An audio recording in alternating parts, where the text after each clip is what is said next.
Get this love fest right here. Legends. I saw a little bit of you. Girl, I forgot. Girl, I forgot the lyrics. Nobody noticed that. I don't know what could motivate a person to have a party in a building where the person whose life... I think going to go to the Clive Davis party. Yes. It was a surreal event where Whitney's body was still in the hotel, and there was this sort of party where apparently half the room were in tears, the other half were kind of partying. Looks like Patti LaBelle is on a roll against Clive Davis, dropping bombshell after bombshell. This time, she's back with more shocking news. Patti's now saying that Clive might have had a hand in ending Luther Vandross and Phyllis Hyman's careers. We already know there are rumors about his involvement in Whitney Houston's death, but Patti's latest claim is even wilder. She thinks Clive's next target could be Chaka Khan, all because Chaka has been too outspoken about Clive's role in Whitney's death. Clive Davis has consistently been in the headlines from issues involving substance to his controversial mentorship of artists. Recent rumors suggest that Davis sought to remove the legendary queen of funk, Chaka Khan, from the industry. Allegedly, this action was prompted by Khan publicly exposing Davis and his questionable conduct within the music industry. Chaka Khan is renowned for her bold and outspoken persona, never shying away from addressing issues she feels strongly about. One notable instance was when she criticized Clive Davis for hosting a party at the Beverly Hilton just hours after the sudden death of Whitney Houston. During an interview on CNN's Piers Morgan Tonight, Khan expressed disbelief and disapproval, calling Davis's decision complete insanity. I thought that was complete insanity. And knowing Whitney, I don't believe that she would have said. In her candid remarks, Khan reflected on Whitney Houston's character, suggesting that Houston would not have wanted the show to go on under those circumstances. Khan's critique highlighted the insensitivity of hosting such an event in the same building where Houston had passed away, especially considering the profound impact Davis had on Houston's life and career. The show must go on. She's the kind of woman that was stop everything. I'm not going to be there. The 10-time Grammy Award winner had originally intended to attend Clive Davis's annual party, but was deeply affected upon learning of Whitney Houston's death upon arriving in Los Angeles. Chaka Khan expressed feeling paralyzed by the news. She also criticized the decision to have Houston in Los Angeles for a full week before her pre-Grammy performance, particularly given Houston's history with addiction. Khan felt this was an irresponsible move, considering Houston's struggles and the immense pressure she was under. I couldn't put on makeup. I couldn't get dressed. I couldn't do anything. Reflecting on her own experiences as a recovering addict, Khan emphasized the importance of proper planning and support for individuals in recovery. She believed it was a mistake for Houston to be in Los Angeles so far in advance of her performance without adequate support or treatment. Khan further suggested that those responsible for bringing Houston to the city for the performance should have taken better measures to ensure her safety and well-being, emphasizing the need to keep potentially harmful influences away from her. Now, it sounds all suspect and crazy, but it wasn't. We were just three people talking. Clive Davis is a highly influential figure in the music industry, renowned for his significant contributions. He founded Arista Records, where he signed numerous prominent black artists and built an impressive roster that included talents like Patti Smith, The Outlaws, Eric Carmen, Exposé, Ace of Base, Air Supply, Dionne Warwick, Ray Parker Jr., and Radio, Aretha Franklin, and Alicia Keys. Davis was instrumental in launching Puff Daddy's career by helping him establish Bad Boy Records. However, his most notable achievement was discovering Whitney Houston. By spending time with her when the picture was inescapable. There were two times, one live, where she came to my home, where we had a personal... It's fascinating to consider Clive Davis's pivotal role in Whitney Houston's rise to superstardom. He recognized her exceptional talent and wholesome image, which greatly contributed to her success. Davis's influence in guiding her career undoubtedly impacted his own financial success, with his net worth reportedly soaring to nearly $800 million. However, as Whitney Houston navigated the complexities of the music industry, she faced profound challenges. In her candid 2002 interview with Diane Sawyer, Houston revealed unsettling experiences and personal struggles, shedding light on the darker side of the industry. Her words and demeanor during the interview conveyed a sense of unease and caution, revealing the depth of her inner struggles and challenges. It was rough. I think I kind of reverted back as I got older and said, well, I'm just gonna party, you know? It was kind of a rebel in me. During an interview, Whitney Houston raised concerns about her dispute with Clive Davis and hinted at a potential conspiracy against her. By divulging industry secrets, she inadvertently made herself vulnerable to exploitation. Some sought to undermine her credibility and diminish the impact of her revelations by exploiting her struggles with addiction and other vulnerabilities. The news of her unexpected passing came as a profound shock, especially given the circumstances leading up to it. It was a tragic turn of events that deeply affected the music world. Unfortunately, like many artists in the entertainment industry, Houston faced challenges with addiction. Her ongoing struggles, coupled with declining health, overshadowed her career and ultimately led to her untimely demise. It's my deciding. It's my heart. It's what I want and what I don't want.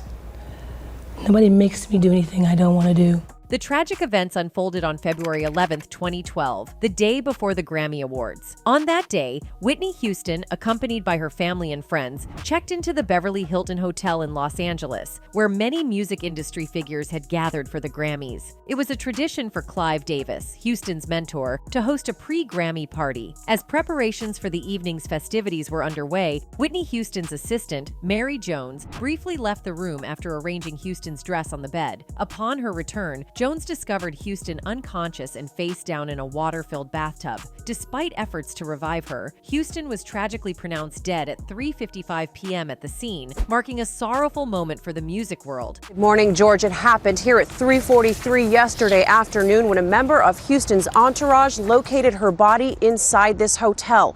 So far, police and the coroner are refusing. During the investigation into Whitney Houston's death, police discovered an open champagne bottle and a spoon with a white crystal-like substance near her. Additionally, various medications, including an antidepressant, a muscle relaxant, and allergy medication, were found in her system during the autopsy. The coroner's report, released weeks later, cited heart disease, use, and accidental drowning as contributing factors to her passing. Houston also had a mild case of emphysema, which affected her breathing and contributed to the decline of her powerful voice. In the wake of Houston's death, there was significant speculation about her personal life, which was explored in films, documentaries, and biopics released both before and after her passing. Despite the scrutiny, Houston's musical talent and soulful voice remained her enduring legacy. Clive Davis is highly respected in the music industry for his role as a producer and talent nurturer. He is celebrated for his ability to collaborate with diverse artists and create musical masterpieces that have left a lasting impact. Davis's innovative practices and contributions have firmly established him as a pivotal figure in shaping the modern music landscape. His keen eye for talent and strategic guidance have not only shaped careers but also contributed significantly to the evolution of popular music, making him a revered figure among artists and industry professionals alike. Consistent with what you're writing about, you could go from one side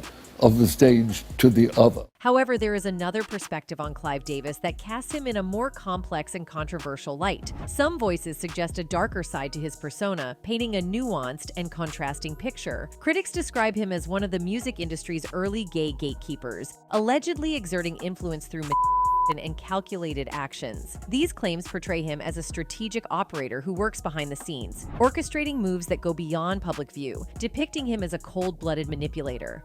He needed her back, but he needed her back and under his control. Within the intricate tapestry of the music world, Clive Davis occupies a dual role. Revered as a legendary figure, he is also cloaked in speculative whispers, emblematic of the complex nature of the entertainment realm. His alleged mentorship of Diddy adds another layer to his enigmatic persona. Most likely because he was victimized by his mentor, who loved to control people. Clive, known for his acclaimed musical productions, now finds himself at the center of discussions regarding his romantic life. Following 2 marriages and divorces, Clive embarked on a journey of self-discovery, openly exploring the possibility of being attracted to men as well. That I opened myself up after the failure of my second marriage, having read something about During this period of self-reflection, Clive came to the realization that his so was not exclusively hetero-s, marking a significant departure from the convictions he held during the first 5 decades of his life. Open myself up to the possibility of a relationship based on the person and not on gender. In his memoir, The Soundtrack of My Life, Clive Davis recounts his early experiences exploring his S during the Studio 54 era while married to his second spouse, Janet Adelberg, influenced by substances, which prompted a period of introspection and self-discovery. After separating from Adelberg in 1985, Davis entered into relationships with individuals of various genders and has since been in 2 enduring relationships with male partners starting from 1990. He has spoken openly about his orientation, emphasizing that one doesn't have to fit into strict labels of S, expressing attraction to both men and women. Regarding the controversy surrounding his involvement with Whitney Houston's life and death, Davis has faced allegations and speculation, especially given his close association with Houston and the circumstances surrounding her tragic passing. The media scrutiny intensified following Houston's divorce from Bobby Brown in 2006, amidst accusations of and a turbulent relationship documented in interviews with Oprah Winfrey in 2009. Talk was I was with her because I needed something from her. All I needed was her to love her. Following her divorce from Bobby Brown, Whitney Houston made efforts to rehabilitate her public image, while Brown moved on, remarrying and expanding his family with his manager, Alicia Etheridge. They married in 2012, just months after Houston's tragic death at the age of 48. Despite the tumultuous nature of their relationship, there was a deep and enduring love between them. Brown was visibly emotional upon hearing of Houston's passing, as witnessed during a performance and reported by The Hollywood Reporter. If I could get those 2 days back.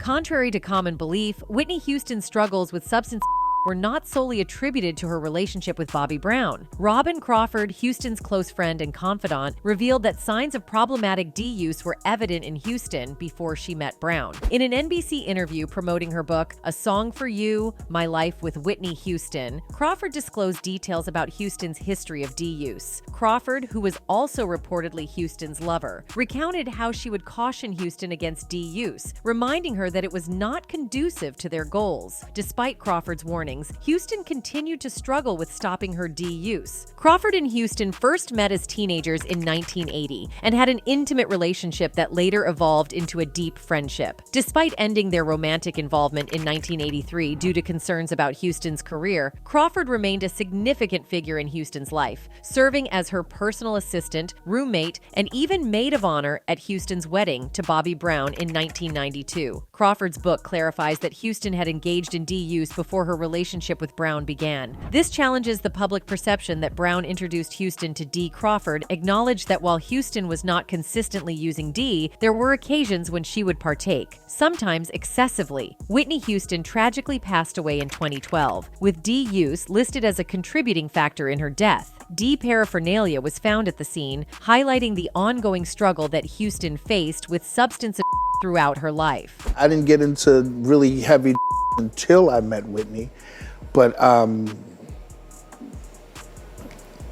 it destroys people. Crawford vehemently denied the persistent accusations that Brown was responsible for Houston's struggles with substance abuse, clarifying that he did not introduce her to D and dismissing the idea that he contributed to her downfall. Meanwhile, speculation surrounding Clive Davis's involvement in Houston's death gained attention, particularly after Davis revealed he was the last person with Houston before her passing. Davis, a highly influential figure in the music industry, is renowned for his achievements, notably founding Arista Records and signing numerous successful Black artists such as Patti Smith, Aretha Franklin, and Alicia Keys. He played a key role in launching Bad Boy Records with Puffy, but his most significant discovery was Whitney Houston. My spending time with her when the picture was inescapable. There were 2 times, one live, where she came to my home, where we had a personal. There are widespread beliefs among many people that Clive Davis was the one who introduced her to D, especially considering his history, which has often involved allegations related to D dealings. A civil suit filed against Mr. Davis highlighted evidence suggesting that another individual, Mr. Winshaw, had allegedly misused the company's funds. Mr. Winshaw was summoned before the Newark grand jury and subsequently discharged by Columbia on April 10, 1973. According to Brown's account of the significant day, he witnessed Whitney snorting courting C before the ceremony, and she purportedly offered him some as well. Brown claims to have declined, as detailed in his autobiography, Every Little Step, My Story. However, this incident marked only the initial encounter with D for the couple. Despite the challenges, they managed to sustain successful careers and celebrated the birth of their only child together, Bobby Christina, in 1993. It's not a mystery to me. The same thing that happened to my daughter is what happened to Whitney. There's only one person that was around both occasions. Both admitted to using D and consuming A, but this aspect of their lives remained concealed and only came to light years later. In the 2000s, when Whitney started making headlines, many speculated that it was likely Brown's influence that led to her struggles, given their vastly different media perceptions. However, it was revealed that Houston's substance use had begun years before she met Brown, a fact confirmed by her brother after her death. During their marriage, both Whitney and Bobby found themselves entangled with D-related incidents. The first notable headline emerged when Houston was discovered in possession of M in Hawaii in 2001. Subsequently, numerous stories about the singer's legal troubles shed light on a habit she had managed to keep hidden for years. Brown, too, had his share of encounters with the law, facing arrests for D possession and reckoning with legal issues from his past in 2003, as reported by CNN. That year proved to be eventful for the couple, with D dominating much of the news surrounding them, and a domestic violence incident further exacerbating their troubles. Despite Brown being charged with battery for a Houston, the couple remained together, and it became increasingly evident that their relationship was toxic. Fulton County authorities here in the Atlanta area have filed a domestic violence battery charge against R&B singer Bobby Brown. The pressures of fame took a toll on Houston. In 2002, a year after being caught with D, she made a notable appearance on the interview show Primetime with Diane Sawyer. The infamous interview featured a stunning admission where Houston discussed her D use and coined the memorable phrase, "C is whack." By 2004, her D use had escalated, leading her to voluntarily admit herself to rehab for a few days, as reported by Entertainment Weekly. A year later, she returned to rehab for a second time. Is it pills? It has been. At times. All? At times. The spotlight on Whitney Houston and Bobby Brown's tumultuous relationship intensified when they became the focus of the reality show Being Bobby Brown, premiering on the Bravo network in 2005. The show captured their lives over a few months the previous year. The reality show proved to be a disaster for the couple, who, at that time, could have benefited from positive public imagery. The cameras seemed to exacerbate their public image issues, and the show did not return for another season. Within about a year, their separation loomed on the horizon. All the things mixed, Clive got the chance and introduced her to D's. Just a theory. One of her fans wrote, "Whitney's death was a ritual. She was sacrificed and they celebrated her death at that party." Another one added, "It never made sense to me that someone who mentored her would proceed to celebrate after the biggest star he ever signed died in the same hotel." Now, it is also believed that Clive may also have introduced D's to Chaka as well. Chaka Khan, reflecting on Whitney Houston's public struggle with DA and hearing about D found at Bobby Christina's home, expressed feeling let down and wished Whitney was still alive to support her daughter. Chaka herself has battled DA and AA, influenced by her father's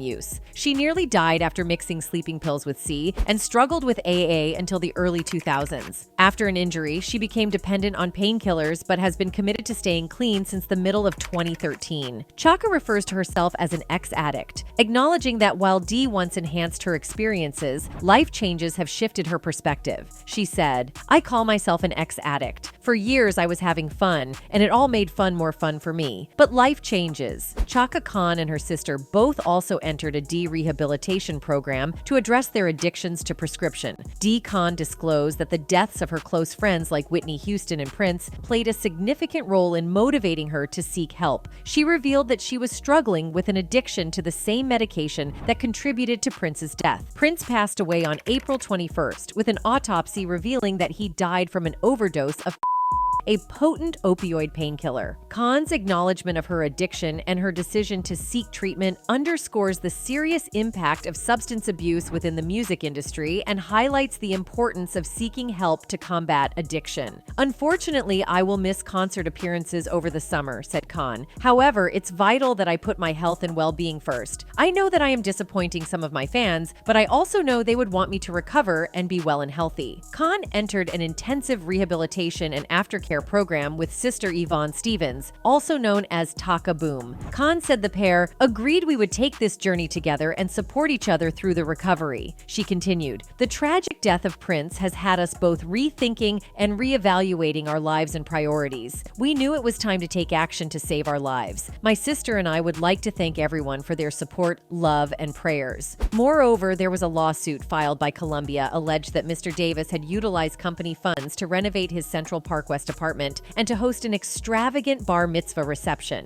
Mr. Winshaw was also implicated in the misuse of funds, according to the suit. In recent interviews, numerous music industry insiders referred to one executive at Columbia Records who was commonly known as the House Pimp. Clive was Mr. Super Straight, Mr. Dignity, while this other guy was Gotcha, the one who got whatever an artist wanted, a former Columbia Records employee said. If an artist came to town and wanted a hooker or grass or whatever, he went to him. "There's somebody like that at most pop record companies," said a leading executive in the industry. "I don't know how many companies are involved, but if one is, they're all doing it. When somebody says, 'We need 6 broads or 8 bags,' somebody's got to do it." A former assistant to Clive J. Davis, the ousted president of Columbia Records, was reportedly questioned by a federal grand jury in Newark in connection with an Interstate D investigation, according to sources familiar with the case. Mr. Davis, who was dismissed and accused of misappropriating nearly $94,000 in corporate funds by the Columbia Broadcasting System, CBS, in a civil suit, was also summoned to testify before the grand jury, though his scheduled appearance was postponed. A spokesperson for CBS strongly denied any connection between D and Mr. Davis's dismissal. Mr. Davis, his attorney Vincent Broderick, a former New York City police commissioner, and David Winshaw, Mr. Davis's assistant, could not be reached for comment. The United States Attorney's Office in Newark declined to provide details on the grand jury investigation. Additionally, federal agents reportedly visited the offices of both Columbia Records and Paramount Records as part of the D investigation. 8 individuals were indicted in federal court in Newark on conspiracy and